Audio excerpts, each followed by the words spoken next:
Well, you can see why Bob is one of my heroes. So now let's hear from another one of my heroes. Peter Calthorpe has been named one of the 25 innovators on the cutting edge by Newsweek magazine for his work redefining the models of urban and suburban growth in America. Throughout his long and honored career in urban design, planning, and architecture, he's really been a pioneer of innovative approaches to revitalization, suburban growth, and regional planning. Through design, innovation, publications, and realized projects, Peter Calthorpe, who is a founding member of the CNU, and his 30-year practice, he's helped to redefine a successful place as one that, whether neighborhood, village, or urban center, is diverse in use and user, is human-scaled, and is environmentally sustainable. In recognition of this broad body of work, he was awarded ULI's prestigious J.C. Nichols Prize for Visionaries in Urban Development in 2006. One of the wonderful things about Peter is that he's also an author, and his latest book, Urbanism in the Age of Climate Change, published just this year, documents new work and analysis relating patterns of development to energy and carbon consumption, along with other environmental, social, and economic impacts. Recently, he led a groundbreaking statewide urban design effort, Vision California, to inform the implementation of the state's landmark climate change legislation. Hopefully, he will tell us a lot about this. So here's his book, and afterward, there's going to be a book signing. I'll tell you a little bit more about that. Please join me in welcoming Peter Calthorpe. Thank you. It's great to be back here. It's been a long time, I think 13 years since I had a chance to be with you all. And maybe it's not the same crowd after all. Maybe it changes over 13 years. You know, I'm not going to pretend to be optimistic. I think we live in really frightening times right now. And it actually breaks my heart that at the moment we arrive, at the door with the answers and with the proof that the answers will work, we suddenly live in a time in which willful ignorance somehow dominates our political discourse. As a matter of fact, facts, rational deduction, thought, and analysis is clearly discredited at this moment. And so what do? I publish a book filled with facts, particularly, not particularly hitting at the right tone at the right moment, and also a book about another unpopular topic, climate change. But it's frustrated me no end that that all the people who are most concerned with what I think is the seminal challenge of our time, climate change, seem to think the answer lies solely in technology and renewables and kind of the technical fix. Not human behavior, not the shape of our communities, not urbanism, but an overlay of a new generation of technology. And I think that's basically wrong-headed and will never succeed. And so what I've been trying to talk to, even though there seem to be less and less people interested in listening, is the fact that urbanism is our best solution to climate change, and it also happens to be the best solution to our economic woes as well. It solves many problems simultaneously, which of course befuddles most people because they like to think of things one-dimensionally. So we live in a time of willful ignorance, and we also live in a time in which it seems that inertia, the power of the past, seems to dominate people's vision for the future, at least on the conservative side of things. And so let me review just slightly our history. This is changes from 1960 to 05. And you can see we've been on this trajectory of an auto-based culture. We went from one car per household to two, and we've doubled our VMT per household, even though our household size is shrinking. We know all about this. We went actually from average in the 60s, and don't forget, in the 60s, people thought America was wealthy and happy, and to a certain degree, the revolutionary vision of the future. We were at around under 1,000 square foot per average home. Today, it's 2,400 square foot per average home. So this is why we get to this bloated moment in which our economy implodes. Not only are we demanding too much of our economy and our environment, we're also living in an unsustainable fashion. And we've been arguing this for some time, those of us who've been advocating urbanism and transit-oriented development and things like that. All of a sudden, we have the facts on our side, and yet they don't seem to have much traction. It's easy to make the point now that that suburban sprawl, that the economic implosion that we experienced in '08 wasn't just about subprime mortgages. It wasn't just about Wall Street, which everybody seems to want to, isolate. And Lord knows I love to vilify those guys too, because they are pretty perverse.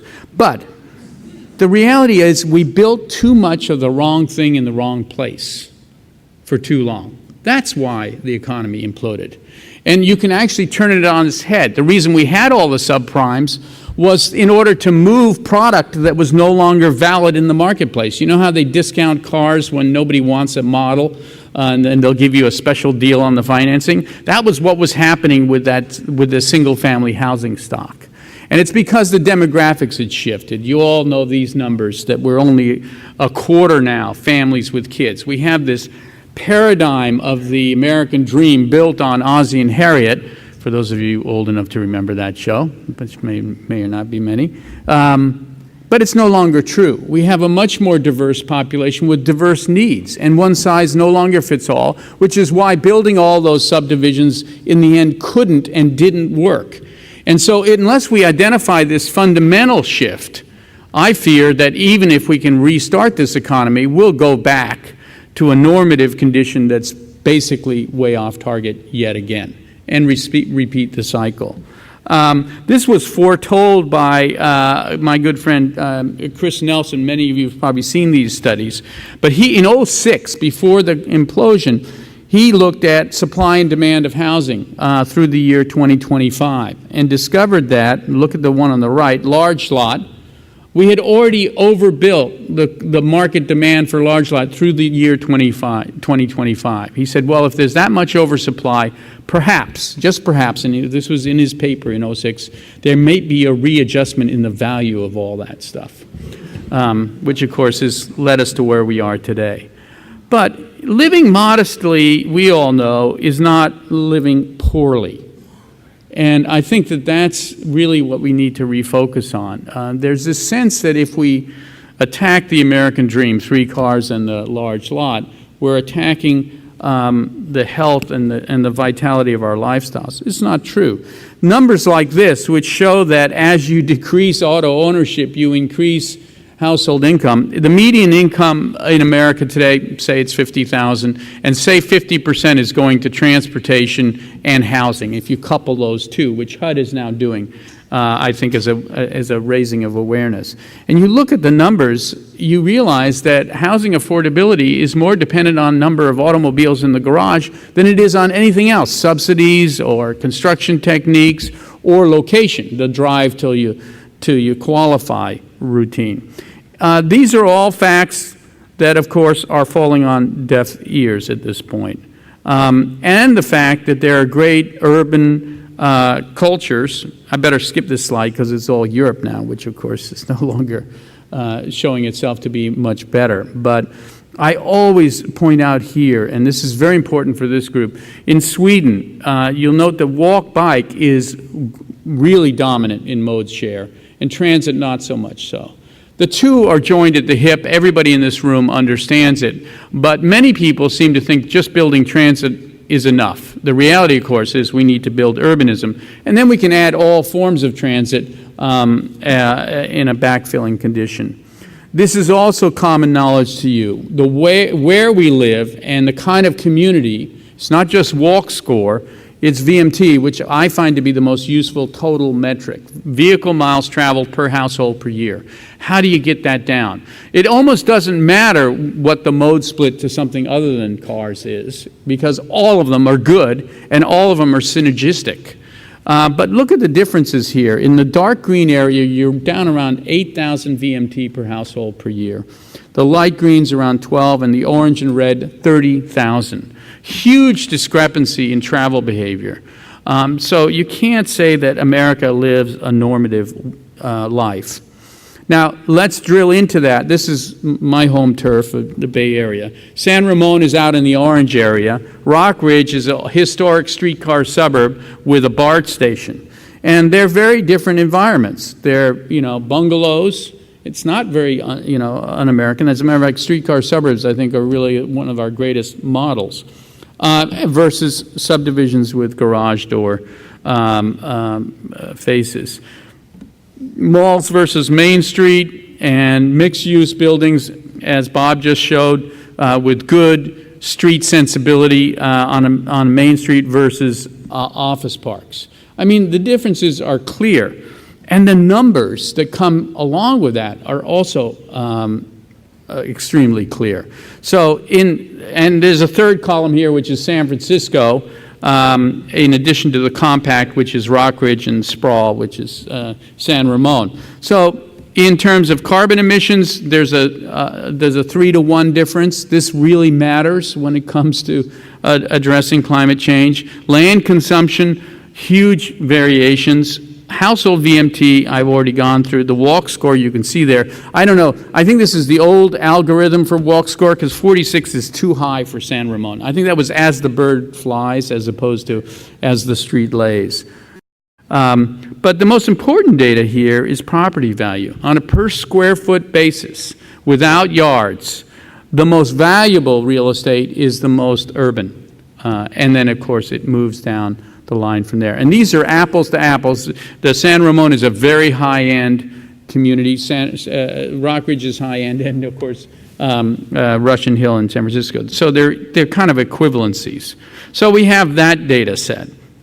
We have the data now, finally, from the grand experiments. And people said, well, regional planning can't make a difference. It's too broad brush. It's too, vague. It's not going to be implemented properly. Well, here is Portland. I think everybody in this room is very familiar with the underlying infrastructure and urban design strategies there. And here's finally the data. We have the facts now, so we're in a different moment. In 1990, the Thousand Friends of Oregon asked us to do the LUTRAC plan, which was the first proposal for transit-oriented development and new transit line. In 93, it was adopted at the metropolitan level. By 96, the difference can be seen and has been sustained ever since in terms of VMT per household region-wide. So we know this works. We can prove it works, and we can measure the benefits now. Now, just to bracket this, we're not the only place that's been engaging in regional planning and transit-oriented development. And it's very interesting to look north, because they're kind of a couple steps ahead of us in lots and lots of areas. In Toronto's regional plan, not only do they have that urban growth boundary in Greenbelt, they have designated urban centers that correspond, obviously, to transit nodes. And they've set minimum densities, not maximum. We tend to design everything around the maximum density because of road capacity. They set minimum densities. In one of these areas, out in the suburbs, we got to do this project called Langstaff. Now, it was easy to go to high density here because the neighbors were dead, literally. This is a cemetery here. So, I will say that you can get away with really great TODs if you just go to wherever there's a cemetery, you will.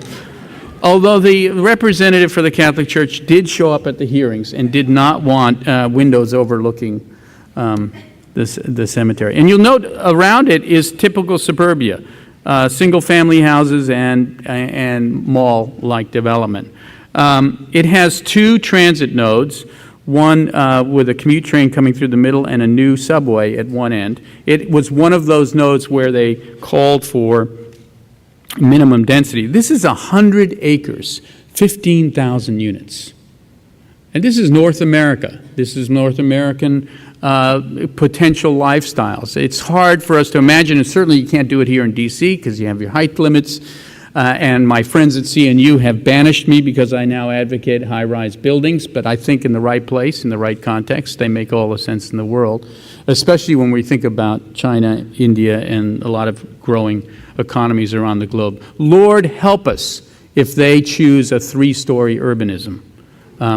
Lord help the world in that context. So this was based, Jane Jacobs, of course, the famous occupant of Toronto, and her postulates are our postulates. The site plan, I think you've seen many versions of this, but a core linear space lined by public uses and an interconnected street grid, small city blocks, and an orientation to the pedestrian in all cases. But one of the most fascinating things was when we came to sizing the project, we went way beyond the regional minimum. And we justified it by calculating the transit capacity at that location, as opposed to looking at the road capacity, which is typically the way densities are adjudicated in our process. So we looked at the mode split in various similar places around Toronto, and discovered that if you combined the best of all the places, you'd get to a 71% non-auto mode split. We ended up, for our calculations, with 50% non-auto mode split, and then we allocated the remaining 50% to transit and said, what is the capacity here? And with the two systems running through and a series of feeder buses, we arrived at this very high density configuration, which the marketplace was happy to absorb and build. So this maybe sets one end of the spectrum with some clarity and makes us all feel a little more comfortable. But it is about building these nodes, and I think that if we make the argument that if a jurisdiction has invested in transit, they ought to optimize that investment, i.e. they ought to build densities that correlate and mixes that correlate to those facilities. Now, in California, we have, I think, a wonderful new law that correlates land use to carbon reductions. And we could have gone down the path with AB 32, which is our carbon reduction law, of merely stating that the technologies, it was cap and trade, it was dealing with electrical generation, power generation, industry, and collectors on roofs. And a very smart guy came along and said, no, we ought to have land use as part of the equation. And so it was actually an afterthought, SB 375, that came in and said, and as a piece of the wedges in the pie of solutions for our carbon reduction, we're going to consider land use. And the implementation is to require each region to go out and develop a plan that will reduce VMT. So we were asked to develop a tool to begin to understand the metrics, because a lot of people said, well, that's great, but how are we going to measure this in a consistent way? We all know that the four-step traffic models do a really crummy job of forecasting non-automobile mode split. As a matter of fact, they do a pretty bad job of forecasting automobile activity. And so we were able to develop a tool that was more comprehensive and more focused on the carbon impacts and the non-auto. And in so doing, we also were asked to do a kind of set up the framework of what could happen in the state of California under different growth scenarios. Trend versus blueprints being actually pretty smart growth. What we discovered is once we were able to calculate the mode split and the VMT, we got a whole bunch of things we call co-benefits. So we got the greenhouse gases and air pollution, but we also got water and energy consumption in buildings. We also got vehicle emissions, and out of that we're able to calculate our way through to respiratory and health costs. Housing diversity, affordability, the fiscal impacts of these different growth patterns, of course, now weigh heavily on all the decision makers. And to have the numbers finally resolved about what is the cost of infill versus greenfield, what is the cost of TOD density versus low density, we actually now have some pretty clear algorithms. We've got better tools than we used to have 20 years ago when we started all this. And of course, it's based on empirical data from individual place type studies. It's not a computer simulation. It's actually just an extrapolation from existing types and how they behave and how they combine. So this is how we do it, which is we combine, and this is a simplified version of this kind of analysis, we combine different growth types to arrive at the projected total demand. So it's business as usual. It's about 70% standard sprawl, 25% streetcar suburb, and 5% urban. These scenarios could vary in any way you want with much greater specificity. But for example's sake, I'm doing this. Under Growing Smart, we're looking at 55% compact, the streetcar suburb. Not everybody is urban, 35% downtown development, and only 10% sprawl. What are the long-term implications? And the numbers are really quite extraordinary. But before, I'll just give you a couple examples. This is the urban part of the pie. Urban place types are denser and in infill locations like this Uptown project in Oakland, or piecemeal development along corridors, as in University Avenue here, where we went from single-story to multi-use, multi-story buildings. Or old industrial brownfields that get converted here in Jackson-Taylor from low-rise industrial to mixed use once again. Now, compact, we all know a million versions of this now, and the wonderful thing is, of course, that these places have also proven themselves, not just in metrics, but in terms of successful economics. Stapleton has survived the economic downturn. It has the highest housing values, even for even with smaller yards, and is now selling more houses on the back end of the recession than any other development in the Denver region. So we have, I think, a lot of success stories. And it's a streetcar suburb. It's still low rise, but its key is that it has lots of local community destinations within walking framework, and it has a whole variety of housing types. Tops out at 3 stories, which is unfortunate, but that's where we are there. And standard suburban, I already showed you. I don't think we need a lot of description. Now, what a lot of people say is if we deviate from the norm, we're going to end up frustrating the American dream. We're not going to have enough single family because everybody in America wants single family.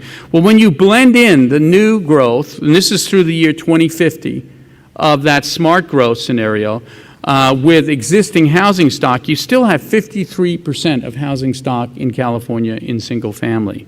And actually, if you go with business as usual, you slightly increase, even though the market doesn't want it, that single family component. One of the big elements here, and one of the big jumps, of course, is multifamily and attached. What are the implications? They're startling.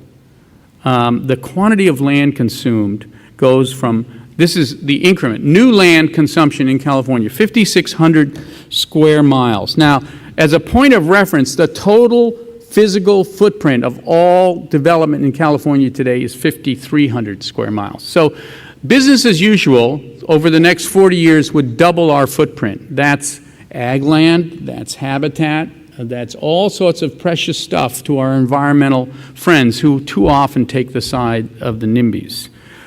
The alternative, which still leaves us with over 50% single family in the state, of course, is dramatically less. And the same plays out in all these things. Infrastructure costs, we've all known that we're saving dollars in terms of infrastructure as we go more compact. We can actually put numbers to it now, and we can calculate our way through to what are the fiscal impacts on each individual city. And this is actually gaining some political traction. So there's the infrastructure cost, there's the O&M cost, because of course a smaller footprint has fewer roads and pipes to maintain. And there's the revenues, which is the one that goes the other direction. Revenues are higher for more compact infill than they are for sprawl. And so net fiscal impacts are positive to the smart growth scenario.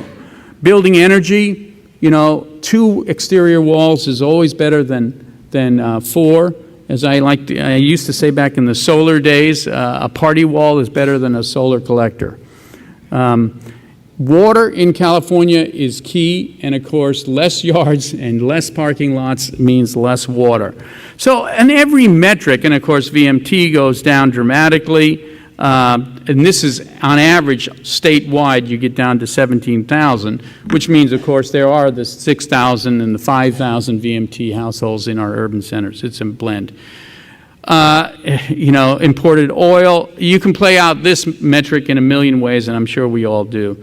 Annual household savings, however, is a key number that I think plays to where we are economically in kind of giving rebirth to frugal prosperity, should we call it, in America, which is you can live happily with a $10,000 a year budget for home energy and water and fuel and automobile costs, as opposed to 21. So there's a 2-to-1 difference in how much it's going to cost to live a normative life, given these different urban futures. It's all pretty startling to me that we can finally arrive. And then health costs, and we haven't even gotten to obesity. And the relationship between obesity and walking, well, we're going to have to work a little longer on the algorithms there. They're more complex. But in terms of respiratory, we know that there's a direct correlation, very easy to set up in place. And of course, the thing that we've all been focused on, at least the justification, which was carbon, a dramatic reduction, way more than our state laws expected us to achieve. And so this was news. It's very controversial. The Tea Partiers are coming out in droves to say that this SB 375 is going to force everybody to live in Soviet-style apartment buildings. The willful ignorance manifest with slogans that are unfortunately have traction with a bunch of the population, particularly with people who are really frightened. And so their attitude is, rather than what we're really doing, which is creating a landscape of greater choices and more diversity, their approach is to stigmatize these approaches as being ones that are forcing people to live according to our standards. There's a battle going on, and it's a battle for hearts and minds. I mean, it's not, there's all the numbers. I thought finally I could retire. Once we got all the numbers, case closed, we win. No, case is not closed. As a matter of fact, the numbers don't seem to matter. So don't bother buying the book because it's filled with numbers. Unless you want to be frustrated. And I just have to leave the question to you guys. How are we going to communicate this in a way that makes America wake up? That's really our job right now. It's not to advocate individual projects or, a single idea. It's how do we communicate this overwhelming need to change our lifestyle and our community patterns to something that's deeply rooted in American tradition, the city and the streetcar suburb. How do we communicate that as not alien, as something to look forward to as opposed to fight against? It's a huge battle, and I just hope groups like this will join with whatever entities. We need solidarity, we need coalitions, and we need to fight this battle, and we need to win the hearts and minds of everybody else. Thank you.